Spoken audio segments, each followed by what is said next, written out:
Boom, there we go. You see that? That's why I didn't start the review, because I knew something was probably going to be wrong. Thank you. It's a good thing somebody commented. I would have just kept on going and going.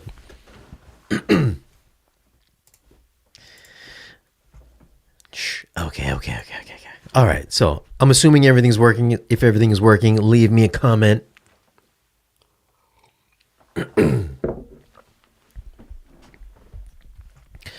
But it looks like my microphone's working, so all right. Let's go. I figured we would talk about the brand new release of Edward Scissorhands on 4K Blu-ray tonight, and then if you have any questions in the chat afterwards, then we can take some questions and do a little Q&A, good stuff like that. Also, if you want to watch this in its entirety, I will leave a link down in this video's description in this video and also the edited version. So after this, I am going to edit this down, make it as short as possible. So instead of having a 55-minute 4K Blu-ray review, I'll chop it down, make it to about 8 minutes, maybe 10 minutes or so. Now, let me just address some concerns about some of these 4K reviews that I've been doing in the past. Now, some of you guys have been hanging out with me while I do these live with you guys, and I have gotten some comments saying that, Shane, we would much rather you do your short form reviews, which are 5 minutes or shorter, because it's quicker and it's easier to digest. Well, I have been doing these. I really started this, me and Haterade had started this. He started first, and then he was like, hey man, you should do some of these out of the home theater reviews because it's fresh in my mind, in our minds, and it's easier to just go over it really quick while I'm doing these live with you guys. So I have been doing that a bit more lately, and from the analytics, it would appear that I've been getting some really solid views on those long form reviews. So for the really popular movies, I have been kind of keeping to that format, and usually I do that for the digital streams, and then when the 4K Blu-rays come out, I will do the short form, truncated version. So that's how I've been doing it lately. I've been doing pretty good on that, and it seems that some folks have been responding to the long form reviews. Now, the larger movies, like the big summer movies, of course, I did cover all of those. There's not really much coming out in the foreseeable future anytime soon, I don't believe. I'm a fan of Edward Scissorhands, one of the movies that I loved watching in the 90s. I mean, I believe it came right after Tim Burton's Batman.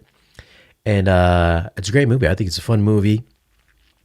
If you like this kind of stuff, hey, man, Johnny Depp in his prime, Winona Ryder in her prime as well. I almost said Winona Depp. I think they did get married at some point. Anyways, so I figured I would do this tonight live with you guys because I am a fan of the movie. Not a movie I care about. Chabrubin doesn't like Edward Scissorhands. Sorry, buddy. We're doing it tonight. Johnny Depp platform movie was never important. Was it really a Johnny Depp platform movie? I think it was just a Tim Burton. Let me show you how creative I am movie. Good performances from Depp, I thought, and then, of course, Winona Ryder. But anyways, what was I saying? So the long-form reviews are going to be for the bigger, popular movies that have good audio and video quality, and, of course, those very few movies that I personally like myself, such as Edward Scissorhands. So if you do want to watch these streams back over uncut version, there will be a link to the second channel, Dynamically Challenged, which is my other channel where all of these live streams do live on. So I will be chopping out this portion of the video review and also if there's any questions and stuff afterwards. So let's go on. Let's get this started, shall we? Let me hit the record button on the camera so I can work in the video, because lately sometimes these streams are really choppy and it seems like there's a lag, and hopefully my camera doesn't overheat. So we're going to have to try to wrap this in like 10 minutes.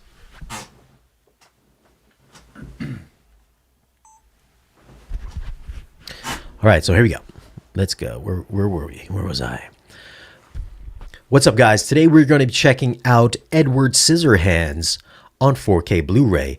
I'm not here to talk about how good or bad this movie is. I'm just going to share with you my thoughts on the audio and the video quality. Now let's go over a few tech specs. The movie was shot on film. I couldn't dig up whether or not this had a 2K or 4K DI, but from the looks of it, I do think it might be a 4K DI. I believe the older Blu-ray that came out sometime like 10 years or a decade ago was based on a 4K scan of the OG negative. So I'm assuming, or the word on the street is that this 4K transfer is based off of that. The movie is rated PG-13, runtime is 105 minutes, aspect ratio is 185:1, and the audio gets a brand new Dolby Atmos mix. Unlike the older Blu-ray, that was in a DTS HD 4.0 mix, so you will not have to use your up mixer to extract that center channel information or the extra surround channel information. However, you might want to. We'll see. Now, if you do want to find out what I use for these 4K reviews, there will be some links down in this video's description of all the equipment that I use, such as my projector, my TVs, and my audio system. There will be some links down below in this video's description as well if you do want to pick up anything that I've mentioned in this video review. So now let's hop on over to the Dolby Atmos Object Viewer, which also there will be a link down in this video's description that tells you all about what that does as well. So this is going to be really short because this movie did originally come from a 4-channel mix. It's not a real surround heavy mix. So let's see what we have. So here coming in at around 47 minutes in, we can see that we have just a scene of Edward chopping some hair. And in this scene, there's a lot of music happening. It's happening outside. So for most of the stuff in this movie that does take place outside, it's mostly just light ambiance. There's always dogs kind of barking in the background. There's birds constantly just chirping in the background. You'll always hear somebody mowing a lawn, maybe a car driving back and forth. But really, that's all that really happens in most of these outside shots. And those really light ambient effects is really, really low level. It doesn't really take precedence over what's happening in the front channels. We can see here as the scene progresses, we do get some atmospheric effects that does happen up top, but I do believe that in this scene, it's mostly just some musical extension up there. So for most of this movie, the surround channels, also what happens in the top channels is really just light ambiance, almost light enough where you really have to try really hard to hear those surround effects. So it's nothing really strong that enhances the movie. There's no really hardcore discrete effects like a dog barking in the left back speaker or planes or anything like that flying overhead. It's really just really light ambiance and light musical extension. And this happens for the entirety of this movie. Now, probably the most aggressive scene in this movie comes in at around an hour mark.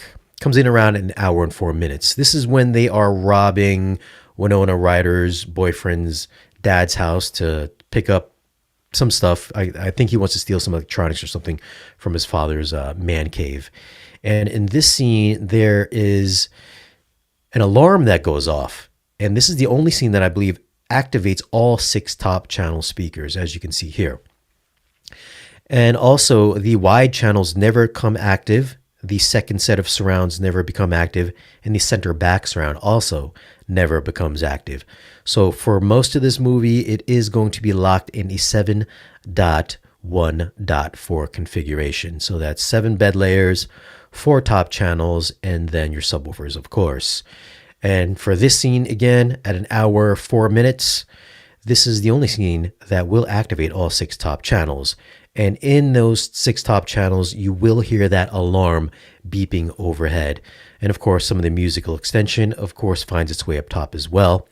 And the light ambience is in the lower surround channels. And it is really just a very heavy front channel mix. So I did mute the LCRs and listen to a few of the more busier scenes in this movie. And like I said, it's really just some light ambiance. So nobody is going to be dropping in this movie. So nobody, look at that. My camera just overheated.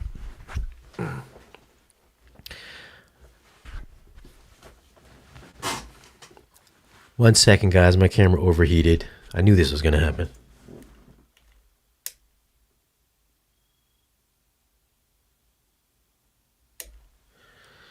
So if you are an early adopter of early Sony cameras, they've always suffered from overheating problems. I remember when I started the channel back in 2017, I used this same camera. We used to have to take bags of peas and put it on top of it to keep it cool. And we'd always have to try to wrap up our little segments within 5 minutes or else it would shut off. Unfortunately, it just shut off. Anyways, back to what I was saying. So most of this mix is just in a 7.1.4 configuration, and it's really light. There are no really hard discrete effects that fly throughout the room. It's really just LCR front stage heavy. Now, the good thing about this mix is that the audio from Danny Elfman is going to be the star of this audio mix, and it sounds fantastic. The sound stage is nice, big, and spacious. Bass response is pretty much really on the light side. That scene that I just showed you that comes in around an hour, 3 minutes into the movie where he's robbing the house, that does have the biggest bass response in this movie. And also towards the end of the movie where the Edward and Winona and the boyfriend has the showdown, this also has the second heaviest bass in the movie during that final fight battle scene. So bass response again, really light. But if you've seen the original Blu-ray or DVDs, those movies didn't have much in the way of bass either. So I would say the bass response is just as good as what came before it. Not anything better, not anything worse, but just as good. So audio-wise, it's decent. Nothing mind-blowing. It's an older mix. It's from the 90s. Nothing mind-blowing. It sounds fantastic as far as the score is concerned, but surround effects and then bass response, average at best. Now, moving on to the video quality, I did take some side-by-side comparisons. I will edit this stuff out and put in some 4K shots because this stream is only in 1080p, so me showing these side-by-sides probably going to look exactly the same to you guys. But here we have everything that is on the left side of the screen is going to be the 4K version. Everything on the right side is going to be the 1080p version. So this might be kind of hard to tell, but there are several shots in this movie where it does look like the movie could have been shot today. Like the detail is so good in this at times. It just looks like it might have been shot digitally with a very light layer of digital noise or digital grain if they wanted to add it. But scenes like this, we have Peg in her car. The detail, the freckles on her arms, the detail in her hair, everything here, just the leather texture in the seats as well looked so much better than what was on the 1080p version. Here we've got a close-up of Johnny Depp.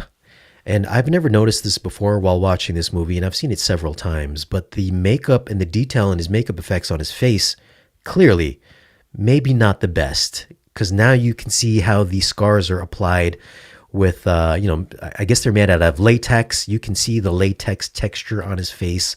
All the scars look like they were just glued on, and just the pores, the application of makeup on his face look fantastic in the 4K version. It's a bit softer on the standard 1080p Blu-ray, so those makeup effects could look a little bit maybe more realistic because there's not that much more resolvable detail on the 1080p Blu-ray. But once you transfer over to the 4K transfer, and move over to the 4K transfer, the detail it's almost a night and day difference. Maybe harder to tell if you're watching on something smaller, like a 65-inch or smaller. Maybe harder to tell, but on my screen at 150 inches, it becomes pretty apparent the increase in resolution between the 1080p Blu-ray and the 4K transfer. Same shot here. 4K is on the left side, 1080p is on the right side, and just the makeup effects and all this just the color in his skin just looks so much better on the 4K. And the detail around his eyelids, you can see the wrinkles and all that, all the strands of hair look so much better on the 4K. And also you can just see just the very fine pores and all that stuff just in his face. And just the foundation, the makeup, and everything look great on the 4K version. Same thing here, Vincent Price. This is about as good as I think Vincent Price has maybe ever looked. I mean, the 4K, it looks like he just shot this movie yesterday. Now, we do have some shots that aren't quite as detailed in 4K crisp. This one is a little harder to tell between the two. This also has I want to say a mid-level layer of film grain to it.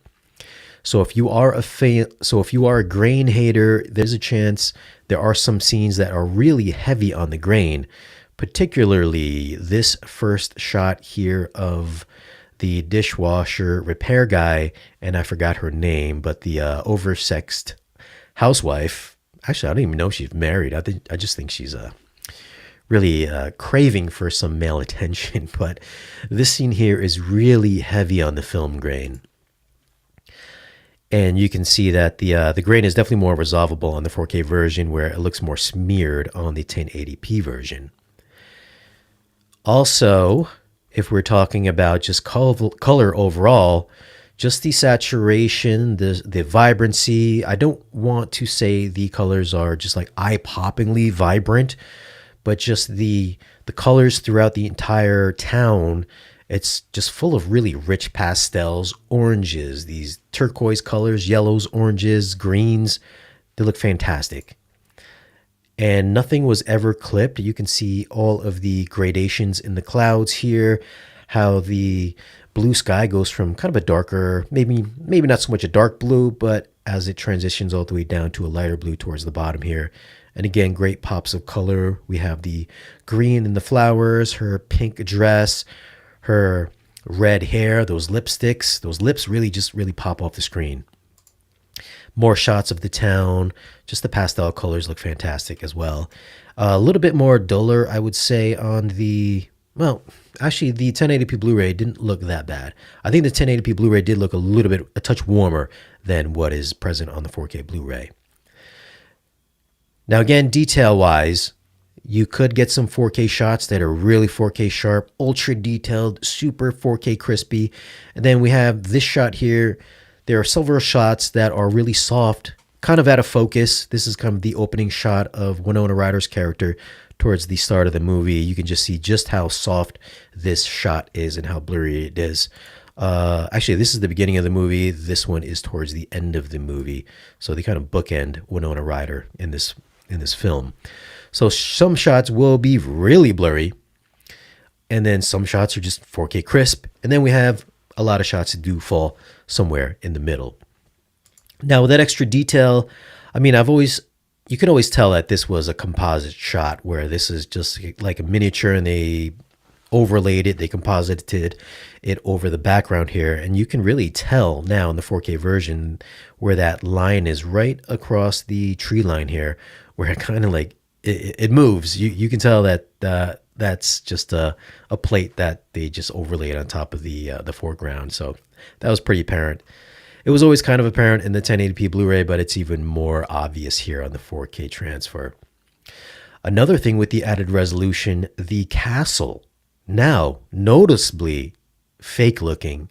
You can tell that this is just a straight up set. I don't know, maybe they used plaster or something to build the stonework, but this just looked like they were on a film set.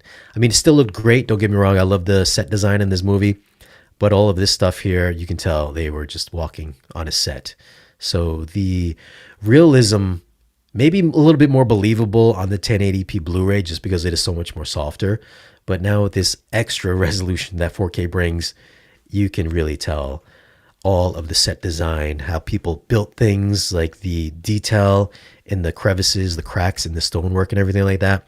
Just so much more apparent.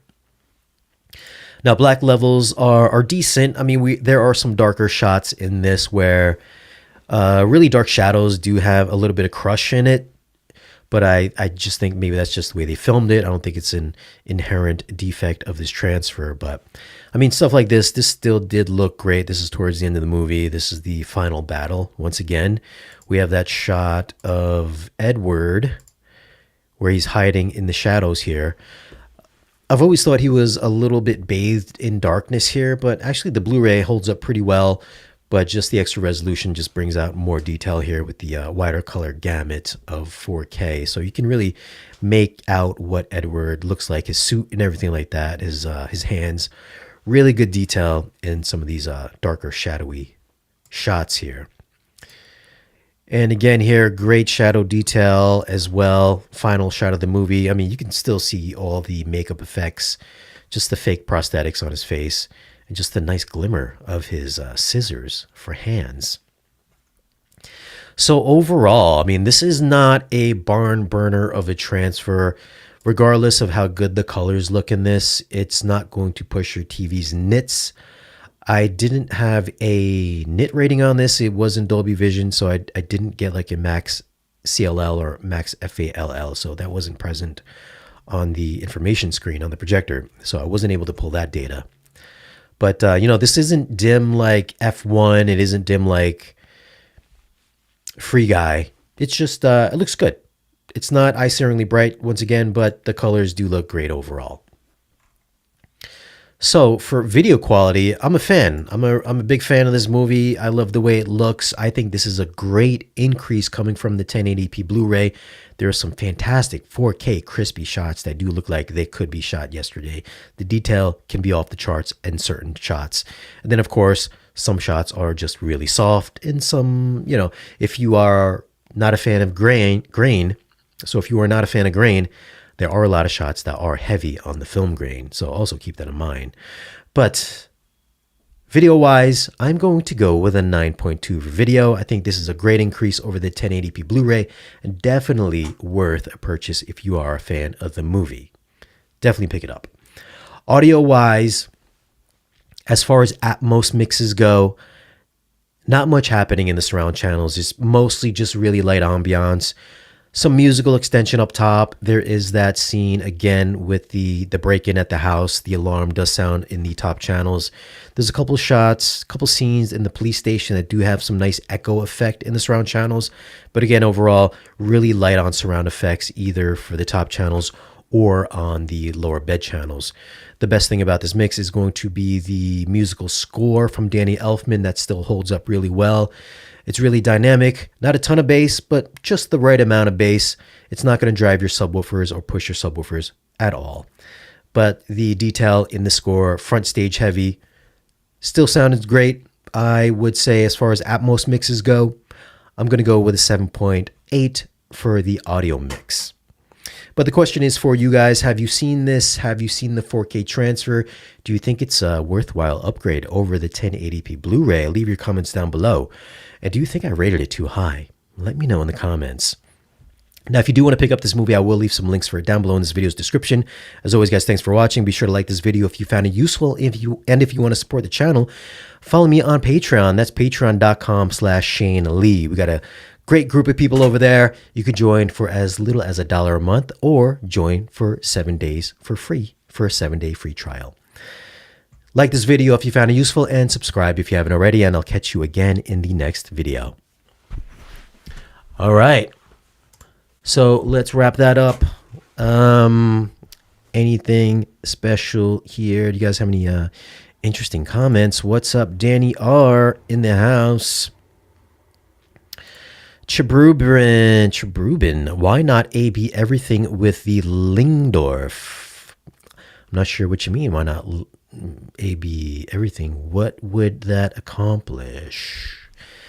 I mean, at that stage in processors, whether it's a Lingdorf, whether it's a Trinov or a Storm, high-end Marantz, I mean, if you really dial this in, they're all going to sound very similar to one another. So I mean, at a certain level, it's really kind of pointless. I mean, if you know how to calibrate your subwoofers, you're going to get a great response either way. I know most of you guys like to juice up your subs anyway, so that's kind of irrelevant for a lot of you guys out there. But I mean, ABing whatever with the Lingdorf really wouldn't prove anything. The Lingdorf is a superior sounding processor. It definitely is a good sounding processor. You should look at the VU meters to see the full range level scale. I have looked at the VU meters on the input side and, of course, on the output side. And they're all the LFE, if you're going to refer to the LFE stuff, it's they're all pretty balanced either way, unless you're looking at the input meters and there's just no bass at all, then it'll just be like nothing. And then as far as surround effects, it looks like it's active, but just the levels are it's just really low. Trust me, I've looked into that, and I was going to add that at some point in time, but it really wasn't representative of what I was hearing in my system. That's okay. You can always edit it out, Shane. Yes, I will be editing out a lot of stuff in this video. And it sucks because I know the first half of this video is going to look really good. Then the second half, hopefully it's not really choppy because I did do a fresh reboot. I'll stick with the DVD 4.0. I mean, even if you stick with the DVD 4, I don't even know why you would stick with the DVD. That's maybe the dumbest thing possible. The 4K blows the DVD out of the water. I also think the 4K blows the Blu-ray out of the water. The DVD is just, it's going to look trashy compared to the 4K disc. But hey, man, you do you. If you're watching this on your iPad, I'm sure that DVD looks pretty good. What else we got here? Color manipulation. What of side by side with actual 35 millimeter frame? These screen caps are going to be different than what you're seeing on your TV. So take any kind of screen caps you see, no matter who's putting them on YouTube or whatever forums, they're always going to look different than what you're seeing on your TV screen. Beetlejuice. What else we got here? Oh no, pass on 4K Studio ruined the contrast and highlights. They definitely didn't. If you're watching just some screen caps, it looks great. It looks great. And you would be a fool to keep the DVD. You really would be a fool to keep the DVD. You really would be. I can't think of a situation where any DVD looked better than either a Blu-ray or a 4K version. Ryan Cook, sad to hear about the audio, but glad the video is good. Transfer, have this pre-ordered. I think you'll be happy. And, once you get it in, leave a comment in the video. How are you storing your movies? Are you using a NAS, an external SSD, HDD, or just relying on streaming? I'm curious to know what setup worked best for you, especially for large 4K Dolby Vision files. Well, if you are going to store your movies, then obviously it would be really good to get an external player such as a Zidu media player, which is what I use. And you can either pick yourself up some external drives and put them in the player itself, or if you need more storage, you can pick up a NAS, which actually I do have a review on this guy coming out. I don't know when. This is a Ugreen NAS. This is their affordable version. This is the DH2300. This holds up to 60 terabytes. I did do a review on the bigger version of this one, the DH4300 Plus. This is a 2-bay NAS. The one that I reviewed, I think last month, is a 4-bay NAS. That holds up to 120 terabytes, so twice the amount of space. So if you do need a lot of space, I have transitioned over from using the internal storage on my Zidu media player and moved them over to the NAS. So I have both the NAS, I still have a Kaleidoscape, and then I have streaming as well. So usually on some of these more longer form reviews, I might do the out of the home theater review really quick because I usually get some perks on streaming perks with Apple TV. So I've been doing a lot of that lately. So I know a lot of people can afford Apple TV movies. Not everybody can afford a Kaleidoscape media player because they start at something like $3,000 and they kind of go up from there to astronomical prices. So a lot of my early out of the home theater reviews have been based on the streaming side of things. But if you are going to get physical media, and if you're just a physical media guy, I don't know why you would not back up your media collection to an external drive, such as a NAS. So I have all three. I use all three. I use streaming, I use backups, NAS, and then I also have a Kaleidoscape as well. What's up, Patrick Williams? Hey, Shane, what is a good subwoofer? Well, Patrick, that really depends on your budget. There are good subwoofers that start from under $1,000 to subwoofers in the $5,000 range, and then you can have stuff up into 20,000 and sky's the limit range. So that really goes back. Really depends on your budget. DVD goes into the trash in 2025. Yes, indeed. We are about to see the last rippable Blu-ray ROM drives to rip our 4K media. Are we really? Maybe. I don't know why that would be. I mean, there's no way. There's no way that if physical media is still alive and kicking, there's always going to be someone going to find a way to rip it and back it up and pirate it. There's always going to be those people. It's funny. The only thing that I believe has not been ripped and pirated is the Kaleidoscape. So whatever they're doing for their DRM has been unbreakable. So kudos to them for having rock solid security for their movies, because every iteration of physical media has been broken and ripped. And is there really going to be a last drive that's ever going to be used for ripping? I don't see that being the case. What else we got here? Kaleidoscape doesn't even have dual HDMI. I mean, listen, I've had a Kaleidoscape for the past decade. I've never had to use dual HDMIs for my Kaleidoscape, for my Blu-ray players, for my media players. So if it doesn't have dual HDMI, no sweat off my balls. Doesn't matter to me. I don't know what you guys are using it for, but doesn't mean anything to me if it doesn't have dual HDMIs. I just need one. Give me audio, video out, and then I'm good. Anyways, guys, thanks for hanging out with me.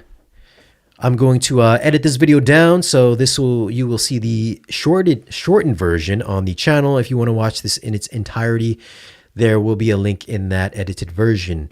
So to my other channel, Dynamically Challenged, thanks for watching, and I am going to skip out of here. Bye-bye.